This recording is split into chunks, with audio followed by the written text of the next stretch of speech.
देखो यहाँ कोई एक आदमी खड़ा है, लेट इट बी ए। ये आदमी यहाँ खड़ा होके अगर यहाँ इसकी हाइट को देखे, इसकी हाइट क्या लग रही है आपको? यहाँ एक एस्टिमेट हम लगा सकते हैं, बट एक्यूरेट हाइट फाइंड कर सकते हैं without measuring, actually measuring it. That can be done with the help of mathematics. तो उसमें क्या होता है बच्चों कि हमारे पास तीन चीज़ें होनी चाहिए। एक तो मुझे यहाँ से यहाँ की डिस्टेंस जो है वो पता होनी चाहिए, that can easily be measured. ये सामने से मेजर कर सकते हैं, आसानी से कर सकते हो ना। और यहाँ कितने एंगल पे आप इसको देख रहे हो, दैट एंगल, अगर ये एंगल अगर हमें पता है then we can measure the height of that particular building. ठीक है, कोई भी बिल्डिंग है। तो इस टाइप की जो टेक्निक यूज करने के लिए होती है मैथमेटिक्स में, दैट्स कम्स अंडर ट्रिग्नोमेट्री। तो trigonometry is all about right angle triangle. किस पे डिपेंड होती है? राइट एंगल ट्राइंगल पे। तो राइट एंगल ट्राइंगल की फिगर चाहिए कि तभी आप इसे कर सकते हैं, नहीं तो आप इसे नहीं कर सकते। ये एक सिंपल सी बात है इसके अंदर। अब इसमें हमें क्या समझना है, ये देखो आप, ठीक है। अब यहाँ से अगर मैंने एक राइट एंगल ट्राइंगल ले लिया है और उसको नाम दे देते हैं, let it be A B and C. ठीक है, यहाँ तक किसी को कोई डाउट है? कुछ पूछना है बच्चों? यहाँ तक नहीं पूछना है? ठीक है। तो अब इसमें हमें मेन चीज़ क्या देखनी है, अभी थोड़ी देर के लिए इस फिगर को इग्नोर करते हैं। अब यहाँ बात करते हैं कि जो ये C है, this is adjacent to this line, और ये जो B है ये है आपका 90 डिग्री। क्या है? 90 degree. Any triangle with 90 degree is called right angle triangle. Simple से, ये तो आप लोगों को पता ही है। तो ये 90 डिग्री का एंगल हो गया। अब इसमें दो एक्यूट एंगल है, there are two acute angles. ठीक है, कौन से वो दो एक्यूट एंगल्स हैं? एक यहाँ है और एक यहाँ है। ठीक है, अब आपसे मैं अगर पूछूं तो ये बताओ यहाँ बेस कौन है? BC। आप बताओ, आप बताओ, बेस, इस ट्राइंगल का बेस कौन है? BC है। तो देखो आप सभी ने देखा कि जितने बच्चे पढ़ रहे हैं सबने बेस को बताया BC, जबकि बेस आपका AB भी हो सकता है। It depends upon the angle. अगर मैं यहाँ एंगल की बात करता हूँ, इस एंगल की, तो अगर इस एंगल पे बात होती है, अगर यहाँ थीटा एंगल है, then base will be this side and perpendicular will be this side. Perpendicular का मतलब क्या होता है? दो लाइन है हमारे पास, अब ये साइड इसकी परपेंडिकुलर है और ये वाली साइड इसकी परपेंडिकुलर है। तो अगर ये बेस होगा तो ये परपेंडिकुलर होगा, और ये बेस होगा तो ये परपेंडिकुलर होगा। ये केस आपको समझना पड़ेगा। They are perpendicular of each other. Clear है ना ये बात? तो they are perpendicular of each other, but हमें बात कौन सी साइड की करनी है, that depends upon the angle. अब यहाँ तीन साइड होती हैं, एक होता है बेस, एक परपेंडिकुलर होता है बच्चों, है ना, और तीसरा क्या होता है? हाइपोटेन्यूज, है ना, हाइपोटेन्यूज। तो जो ये हाइपोटेन्यूज होती है, ये साइड किस साइड के टच में रहती है? दोनों साइड के टच में रहती है। ये किसके साइड में? अब ये वाली साइड के टच में भी है ये, और इस वाली साइड के टच में भी है। तो जब भी हम बात करते हैं राइट एंगल ट्राइंगल में कौन सा बेस बनेगा, उस केस में हम कभी भी ना तो 90 डिग्री को देखते, ना ही उसके सामने वाली साइड दैट इज हाइपोटेन्यूज को देखते हैं। अब ये किस पे डिपेंड करता है? ये डिपेंड करता है कि आपका एंगल कौन सा है। जिस एंगल की आप बात करोगे, लेट्स से दिस एंगल, जब ये एंगल होगा तब ये बेस होगा। अब हम इस एंगल की बात कर रहे हैं, और अगर हमने एंगल को यहाँ शिफ्ट कर दिया कि भाई इस एंगल की बात करो, तब ये बेस होगा। अगर ये बेस है तो ये परपेंडिकुलर होता है, और अगर ये बेस होता है तो ये परपेंडिकुलर होता है, लेकिन ये हाइपोटेन्यूज ही रहता है, ये कभी चेंज नहीं होता। क्लियर हो गया? तीनों का एक रिलेशन समझ में आ गया? ठीक है। अब यहाँ जो तीनों साइड है उनका नाम ले लेते हैं, let it B A B C। यहाँ से तीन साइड हो गए, AB AC, AB AC BC। ठीक है। तो जो ट्रिग्नोमेट्री वर्ड है, trigonometry word is all about the study of the ratios. बच्चों बिल्कुल दिमाग में सेट कर लेना है कि रेशियोज की स्टडी करते हैं हम इसमें। और रेशियोज कहाँ से आएंगी? किसका रेशियोज लेना है? लाइंस का। तो ये जो तीनों लाइंस है ना, इन तीनों लाइंस के रेशियो को हम ट्रिग्नोमेट्री कहते हैं। इनकी स्टडी जो करेंगे उसको हम रेशियो कहेंगे। अब ये तीनों साइड किस में से आई? राइट एंगल ट्राइंगल में से। तो जो पूरी की पूरी ट्रिग्नोमेट्री चैप्टर है that is all about right angle triangle. Right angle triangle के ऊपर बात करनी होती है। अब यहाँ से हमें 6 रेशियोज मिलेंगे। सर साइड तो 3 ही है, तो 3 रेशियो मिलेंगे, ऐसा नहीं है। जैसे बात को समझो कि ए बी का रेशियो ए सी से निकालना है, A B is divided by A C. तो ये दो साइड का रेशियो हो गया ना, किसका? ए बी और ए सी का। लेकिन अगर मैं कहूँ A C divided by A B, ये भी तो इन्हीं दोनों साइड का रेशियो है कि नहीं है? बस डिफरेंस क्या है? इसका रेशियो इससे, यहाँ इसका रेशियो इससे। डिफरेंस समझ में आ गया? तो इट मीन्स हमारे पास दो साइड से दो रेशियो मिलेंगे। अब अगर मैं इन दोनों की बात करता हूँ, A C and B C, it can be A C upon B C and can be B C upon A C. तो कितने रेशियो हो गए? 4 रेशियोज हो गए। फिर अगर बात करता हूँ फर्स्ट एंड थर्ड साइड की, तो A B upon B C ले सकते हैं हम, और B C upon A B ले सकते हैं हम। तो यहाँ से 1 2 3 4 5 6 टोटल 6 रेशियोज हमें मिल जाती हैं। कितनी रेशियोज मिलती है? 6। इन 6 रेशियोज को स्टडी करना है, उनके बारे में सारी बातें करनी है, उसी को कहते हैं ट्रिग्नोमेट्री। तो trigonometry is all about the study of the ratios of the sides of a right angle triangle. ठीक है बेटा? किसी को कोई डाउट है यहाँ तक? चलिए, अब इनको परमानेंट नाम देके यहाँ लिख लेते हैं हम लोग, ताकि हम उनको बार बार इरेज ना करें। ठीक है, अब ये हमारे पास ए बी सी बन गया, जिसपे हमारे पास बी जो है 90 डिग्री है। ठीक है, अब यहाँ से एक नाम याद करते हैं जो बहुत आसान है याद करना, पंडित भद्री प्रसाद अपॉन हर हर भोले। हर हर भोले, बिल्कुल सिंपल सा नाम है, पंडित भद्री प्रसाद। तो पंडित का हमने पी ले लिया, भद्री का हमने बी ले लिया, प्रसाद का हमने पी ले लिया, यहाँ से हर में से एच ले लिया, हर में से एच ले लिया, और भोले का बी ले लिया। अब हम एंगल सी पे स्टडी कर रहे हैं। मान लीजिए यहाँ पे हमारा थीटा है, दिस एंगल, तो हम एंगल सी की बात कर रहे हैं। तो बेस कौन हो जाएगा? B C. परपेंडिकुलर कौन हो जाएगा? बोलो जल्दी से। A B. और हाइपोटेन्यूज कौन हो जाएगा? ए सी। इसको मैंने कैपिटल एच से डिनोट कर लिया, इसको पी से, और इसको कैपिटल बी से। उन्हीं को मैंने यहाँ लिख दिया। तो परपेंडिकुलर अपॉन हाइपोटेन्यूज का एक रेशियो, बेस अपॉन हाइपोटेन्यूज, और परपेंडिकुलर अपॉन बेस का एक रेशियो, 3 रेशियो यहाँ से मिल गए। ठीक है, ये याद हो जाएगा, इससे आप इसको याद रख सकते हैं। तो यहाँ से आपको ट्रिग्नोमेट्री को स्टार्ट करने में हेल्प मिलेगी। फिर जब आपको ये से करने लगोगे यूटिलाइज, तो आदत हो जाएगी। इसको कहते हैं साइन थीटा, ये होता है कोस थीटा, और ये होता है टेन थीटा। अब माइंड में ये नहीं आ रहा कि सर यहाँ तो 6 रिलेशन बोले थे आपने, तो 3 ही लिखे हैं। तो मैंने आपको ये भी तो सिखाया था कि अगर परपेंडिकुलर का हाइपोटेन्यूज से रेशियो है, तो एक हाइपोटेन्यूज का परपेंडिकुलर से भी होगा, तो इसका रेसिप्रोकल क्या होगा? इसका रेसिप्रोकल। तो मैं नीचे से ऊपर जब रिलेशन देखूंगा, तो वो हो गया हाइपोटेन्यूज अपॉन परपेंडिकुलर, उसे कहते हैं कोसेक, कोसेक थीटा। अब एक बात समझो, परपेंडिकुलर अपॉन हाइपोटेन्यूज का अगर ये क्या है? रेसिप्रोकल है, तो ये साइन थीटा है अगर, और ये कोसेक थीटा है, ऐसा मैंने आप लोगों को बताया। इट मीन्स फिर ये भी तो इसका रेसिप्रोकल हुआ। तो हम क्या कहेंगे? Cosec theta equals to 1 upon sine theta. अब आप एक बात समझो, 2 है, 2 का रेसिप्रोकल क्या होता है? जल्दी जल्दी बोलो। 1/2। और अगर इन दोनों को मल्टीप्लाई करूं तो क्या आता है? 1। इट मीन्स जब भी कोई भी हम यहाँ से रेशियो लेंगे और उसके रेसिप्रोकल में मल्टीप्लाई करेंगे, तो वी विल गेट 1। तो पहली 2 चीज़ें हमने यहाँ से क्या सीखा? 2 चीज़ें जो हमने अभी सिखाई वो क्या है? वो ये है कि जो कोसेक थीटा है वो साइन थीटा का रेसिप्रोकल होता है, और दूसरा ये सिखाया कि जब इन दोनों की मैं मल्टीप्लाई कर दूंगा तो मुझे यहाँ से 1 मिल जाएगा। एक रिलेशन यहाँ से तैयार हो गया। सिमिलर तरीके से कोस का जो रेसिप्रोकल होता है वो सेक थीटा होता है, टेन का रेसिप्रोकल होता है कोट थीटा। तो अब यहाँ साइन थीटा की वैल्यू क्या है?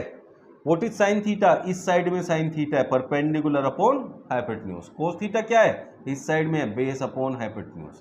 टेन थीटा क्या है? Perpendicular upon base.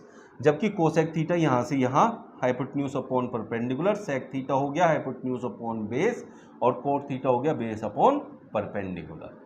6 की 6 रेशियो यहां से आ गई। लेकिन इसमें हमारी हेल्प कौन कर रहे हैं? पंडित जी। पंडित भद्री प्रसाद अपॉन हर हर भोले।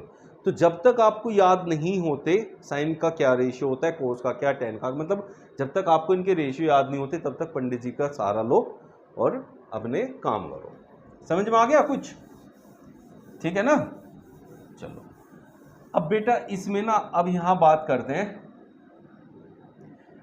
आप लोगों को पाइथागोरस थ्योरम आती है? पाइथागोरस थ्योरम, तो पाइथागोरस थ्योरम क्या कहती है? परपेंडिकुलर का स्क्वायर प्लस बेस का square is equals to hypotenuse का स्क्वायर। सर इसका यहां क्या काम? हम तो ये पहले छोटी क्लासेस में सीख चुके हैं। किसके ऊपर है पूरा चैप्टर? कौन सा ट्रायंगल है? और राइट ट्रायंगल पे पाइथागोरस अप्लाई होती है, तो यहां पूरे में पाइथागोरस का यूज होना ही होना है। तो यहां ये क्या है? आपका बेस है। क्यों है बेस? ये क्योंकि थीटा ये माना मैंने। ये क्या है? परपेंडिकुलर, ये हाइपोटेन्यूज। जहां एंगल होगा वहीं बेस होगा। जो लाइन एंगल को कंटेन करती है और पाइथागोरस से मीट होती है, वहां उस स्पेस को हम एंगल अगर ले रहे हैं तो वो ही लाइन को हमें बेस लेना पड़ेगा, और उससे अलग जो हाइपोटेन्यूज से अलग लाइन बचेगी वो परपेंडिकुलर हो जाएगी। ये सिंपल सा लॉजिक है। अब सपोज करो कि हमारे पास ये 3 है, ये 4 है, तो हाइपोटेन्यूज कितना होगा? 5। पाइथागोरियन ट्रिपलेट सिखा रखा है ना मैंने। अब जिसको पाइथागोरियन ट्रिपलेट नहीं आता बच्चों, सीधा सा पाइथागोरस लगाना है और 2 नंबर्स में पाइथागोरस लगा के हाइपोटेन्यूज निकालते हैं, उसी को पाइथागोरियन ट्रिपलेट कहते हैं। लाइक यहाँ ये 3 बेस है, 4 परपेंडिकुलर, तो hypotenuse we need to find. तो परपेंडिकुलर कितना है हमारा? 4। 4 का स्क्वायर प्लस बेस 3, 3 का square is equals to hypotenuse, that is hypotenuse का स्क्वायर। 4 का square 16 plus 9 is equals to hypotenuse square, 25 is equals to hypotenuse square. अब लेकिन मुझे हाइपोटेन्यूज का स्क्वायर थोड़ी ना चाहिए, मुझे तो हाइपोटेन्यूज चाहिए। तो किसी भी चीज़ का स्क्वायर दिया है और उस वैल्यू को वापस लाना है, तो स्क्वायर रूट कर दो। तो इसका कर दूंगा स्क्वायर रूट, तो इधर भी करना पड़ेगा। तो 5 इज इक्वल्स टू हाइपोटेन्यूज। जब भी किसी चीज़ का रूट करते हैं तो वैल्यू किस में आती है? प्लस माइनस में, दोनों में आती है। तो इट मीन्स हाइपोटेन्यूज की वैल्यू यहाँ प्लस माइनस 5 होगा, लेकिन लेंथ कभी माइनस में होती नहीं है, इसलिए हमने सीधा 5 ले लिया। और आगे भी हम प्लस वाली वैल्यू लेंगे, माइनस वाली वैल्यू को नहीं लेंगे। तो वो आगे के लिए अंडरस्टूड है कि आगे हमें ये डायरेक्टली लेना है। ठीक है ना बेटा? यहाँ तक कोई किसी को दिक्कत है? नहीं ना? चलो अब बात करते हैं कि हमारे पास ये बेस है और ये परपेंडिकुलर है, वो हाइपोटेन्यूज है। अब आपको निकालना है साइन थीटा, जबकि जो थीटा एंगल है वो यहाँ गिवन है, मतलब बेस ये है। तो यहाँ पंडित जी के हिसाब से क्या है? पंडित भद्री प्रसाद अपॉन हर हर भोले। बस ये लिखते रहना हर बार। तो P अपॉन H साइन होता है, तो परपेंडिकुलर लेना है upon hypotenuse sorry, perpendicular is 4, hypotenuse is 5। ये हो गया आपका साइन थीटा। जबकि मुझे अगर कोस थीटा चाहिए, that is base upon hypotenuse. Base हमारा यहाँ क्या है? 3, हाइपोटेन्यूज कितना है बच्चों? 5। और टेन थीटा मैंने क्या बताया आपको? Perpendicular upon base. परपेंडिकुलर कितना है? 4, बेस कितना है? 3 है। तो ऐसे करके आप 3 रेशियोज तो निकाल लोगे पंडित जी की हेल्प से, ठीक है ना? बाकी 3 रेशियो इनका रेसिप्रोकल होते हैं। किसका? साइन का रेसिप्रोकल होता है कोसेक। तो अगर साइन P अपॉन H है तो कोसेक H अपॉन P होगा, जो कि 5 अपॉन 4 हो जाएगा। ये सीधा इसका रेसिप्रोकल जो वैल्यू है उसका रेसिप्रोकल करके लिख दो, you will get your answer. Cos का रेसिप्रोकल कौन होता है? सेक, वहां लिखे हुए। तो ये 3/5 है, तो ये कितना होगा? 5/3 होगा। सिंपल सी बात है कि नहीं है? अब 10 हमें दिया है, तो कोट क्या होगा? कोट थीटा इसका रेसिप्रोकल हो जाएगा, दैट इज 3/4। ऐसे करके आप लोगों को ट्रिग्नोमेट्रिक रेशियोज निकालनी है। फर्स्ट एक्सरसाइज के अंदर यही चीज को अप्लाई करना है, इस बेसिक्स का यूज करना है, और इस पूरे बेसिक्स की हेल्प से हम पूरी फर्स्ट एक्सरसाइज कंप्लीट करेंगे। ठीक है, एक क्वेश्चन ले लेते हैं फर्स्ट एक्सरसाइज का, जो कि हम लोग फिर उसके बेसिस पे नेक्स्ट एक्सरसाइज करेंगे। देखो फर्स्ट क्वेश्चन में आपको ये क्वेश्चन दिया है, in triangle ABC right angle at B, AB equals to 24, BC 7 और डिटरमाइन करना है साइन ए कोस ए साइन सी कोस सी। यहाँ आपका जो बेस वाला कॉन्सेप्ट है वो भी खत्म हो जाएगा, मतलब क्लियर हो जाएगा। खत्म का मतलब बस फिर आपको पढ़ना नहीं पड़ेगा। यहाँ से मैंने एक ट्राइंगल लिया, इसको मैं राइट एंगल कर लेता हूँ। लग रहा है राइट एंगल, लग रहा है। चलो ये 90 डिग्री हो गया हमारा, इसको मैं नाम दे देता हूँ A। उसने कहा है in triangle ABC right angle at B। ये बात बहुत इंपॉर्टेंट होती है क्योंकि राइट एंगल जहां होगा उसके सामने वाली क्या होगी, हाइपोटेन्यूज। तो हाइपोटेन्यूज निकालने के लिए हमें 90 बनाना पड़ेगा। तो ये नाम तो यहाँ फिक्स हो जाएगा, जिसका कोई यूज नहीं करना। तो A ऊपर लिख सकते हो या नीचे लिख सकते हो, आपकी मर्जी है। जरूरी नहीं कि A यहाँ लिखा है, A आप यहाँ भी लिख सकते हो, C को वहां शिफ्ट कर सकते हो। ऐसे लिखना है ऐसे लिखो, और C को ऊपर लिखना है C को ऊपर लिख सकते हो, कोई इशू नहीं है। ठीक है, अब उसके हिसाब से हम इनको फिल कर देते हैं। AB इक्वल्स टू 24 सेंटीमीटर है और BC 7 है। तो पहले तो AC निकालेंगे किसकी हेल्प से, पाइथागोरस थ्योरम। तो अब आपको समझ में आ रही है पाइथागोरस थ्योरम की इंपॉर्टेंस इस चैप्टर के अंदर। तो पाइथागोरस पढ़ने ही पढ़ने, चाहे आपने 6th में पढ़ा है चाहे आपने छोटी क्लासेस में पढ़ा है। AC इज हाइपोटेन्यूज, तो AC का square will be equals to AB का स्क्वायर प्लस BC का स्क्वायर। जैसे अभी मैंने पीछे एग्जाम्पल में एक पाइथागोरियन ट्रिपलेट सिखाया। क्या सिखाया था, 3 अगर बेस परपेंडिकुलर कुछ है, 4 बेस परपेंडिकुलर है, तो हाइपोटेन्यूज यहाँ क्या आएगा, 5 आएगा। तो अगर 3 का डबल लें 6, 4 का डबल ले 8, 5 का डबल ले 10, इसके टेबल में चलते जाओ, आपको वो सारे जो नंबर्स मिलेंगे, आपको ये सारे पाइथागोरियन ट्रिपलेट कहलाएंगे और सारे के सारे पाइथागोरस थ्योरम को प्रूव कर देंगे एक तरीके से। ठीक है, समझ में आ रहे हैं यहाँ तक। तो इसी तरीके से यहाँ भी होता है 24/7 का, लेकिन मैं इसे निकाल के दिखाऊंगा और याद आप बाद में कर सकते हैं इसको। AC का स्क्वायर, तो हमें AC चाहिए तो इसे ऐसे ही रखेंगे। AB कितना है हमारा 24 का स्क्वायर प्लस BC कितना है 7 का स्क्वायर। ठीक है बेटा, यहाँ तो कोई प्रॉब्लम है।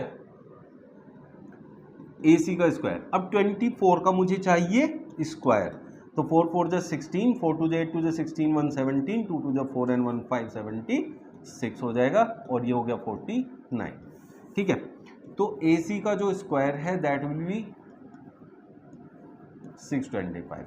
दोनों तरफ का हम रूट करेंगे क्योंकि हमें AC की वैल्यू चाहिए, स्क्वायर की वैल्यू नहीं चाहिए। तो स्क्वायर हटाने के लिए स्क्वायर रूट लगता है, तो इधर क्या हो जाएगा 25। ठीक है, फिर से बता रहा हूं, स्क्वायर रूट करोगे तो प्लस माइनस दोनों आएगा, बट आपको कौन सा लेना है, प्लस वाला लेना है। ये हो गया 25 सेंटीमीटर। अब बच्चों ये भी एक पाइथागोरियन ट्रिपलेट ही है, मतलब अगर आपके पास 724 दिया है तो हाइपोटेन्यूज ऑटोमेटिकली 25 आएगा। ये भी एक पाइथागोरियन ट्रिपलेट होता है, बट निकालना कैसे वो मैंने सिखा दिया। डायरेक्ट करता तो फिर आपको लगता कि रटना पड़ेगा। ठीक है, अब उसने कहा है डिटरमाइन साइन ए। देखो बच्चों साइन ए, अब इसमें ना ये फर्स्ट पार्ट का फर्स्ट है, और मैं इसी के साथ लेता हूं सेकंड पार्ट का फर्स्ट, दैट इज साइन सी। ठीक है, अब साइन क्या होता है, परपेंडिकुलर अपॉन हाइपोटेन्यूज, पंडित जी की हेल्प से। ठीक है, और ये भी तो होगा परपेंडिकुलर अपॉन हाइपोटेन्यूज। फिर सर इस सी का और ए का कोई रोल है या बस डायरेक्ट अपना आंसर लिख दोगे? बहुत बड़ा रोल है। क्या रोल है आप बताओ? अभी बताया था ना बेटा, यहाँ ए है तो हम ए एंगल की बात कर रहे हैं, यहाँ पे ए लिखा है तो ए एंगल की बात हो रही है। इट मीन्स यहाँ एंगल है, दिस एंगल। तो जो एंगल की बात होती है बच्चों, वो ही साइड, जो एडजेसेंट साइड होगी हाइपोटेन्यूज की उस एंगल से, उसको लेते हैं बेस। तो जब हम एंगल ए ले रहे हैं, एंगल ए से जुड़ी हुई लाइन कौन सी है, दिस वन, हाइपोटेन्यूज से अलग जो दूसरी होती है हाइपोटेन्यूज की एडजेसेंट, उसको कहेंगे base. So this is base. ठीक है, अगर ये बेस होगा तो ये ऑटोमेटिकली परपेंडिकुलर बन जाएगा क्योंकि हाइपोटेन्यूज तो फिक्स्ड होता है कि नहीं? कुछ पूछ रहे? लेकिन जब मैं साइन सी की बात करूंगा, तो जब मैं फिर इस एंगल की बात करूंगा तो बेस फिर ये हो जाएगा और परपेंडिकुलर ये हो जाएगा, ये डिफरेंस आ जाएगा। समझ में आ गया? अब हमारा परपेंडिकुलर, तो हम साइन ए के हिसाब से चलते हैं। साइन ए एंगल की बात करें तो परपेंडिकुलर ये होगा, और हाइपोटेन्यूज तो फिक्स्ड है चाहे एंगल कोई भी हो। ऐसे ही दूसरा उसने पूछा कोस ए। कोस ए में क्या होता है, बेस अपॉन हाइपोटेन्यूज होता है। ठीक है, अब बेस कौन है बच्चों, 24, हाइपोटेन्यूज क्या है 25। तो फर्स्ट के दोनों पार्ट समझ में आ गए। एंगल ए लेना है तो बेस कौन हो जाएगा 24। और अब बात करते हैं एंगल सी की, साइन सी की। एंगल सी की बात कर रहे हैं, तो जब एंगल सी की बात होगी तब हमारा बेस होगा 7। बेस कितना होगा 7, परपेंडिकुलर कितना होगा 24। साइन सी क्या होता है, perpendicular upon hypotenuse, that is 24 upon 25। एक मजेदार रिलेशन बनता है यहाँ, क्या बनता है, जो साइन की सी में वैल्यू है वही कोस की ए पे वैल्यू होती है सेम। जो सी पे साइन वैल्यू देगा वही वैल्यू कोस ए पे देगा, और जो साइन ए पे देगा वही वैल्यू कोस सी पे देगा। ये आप यहां क्रॉस चेक के लिए भी यूज कर सकते हैं। अब हमें फाइंड करना है कोस सी। कोस सी किसके इक्वल आएगा, मैंने अभी बताया साइन ए के इक्वल आएगा, इट मीन 7/25। लेकिन हम करेंगे वैसे ही। ये क्या होता है, बेस अपॉन हाइपोटेन्यूज। सी के केस में बेस कौन है 7 और हाइपोटेन्यूज कौन है 25। इस टाइप से आपको इसके क्वेश्चंस अटेम्प्ट करने हैं। जितना बेसिक मैंने समझाया इतना बेसिक सफिशिएंट है इसको करने के लिए, और बाकी जो भी आपको जरूरत पड़ेगी जो क्वेश्चन के अकॉर्डिंग वहीं पे समझा देंगे, है ना। ठीक है, इतना काफ़ी है ना। बाकी हम कल एक्सरसाइज करते हैं बच्चों, कल फिर आप हमारे साथ जुड़ सकते हैं और इस एक्सरसाइज को स्टार्ट कर सकते हैं, जो कि एक्सरसाइज आपकी इसकी फर्स्ट वाली होगी। मिलते हैं कल फिर नए सेशन में। Thank you.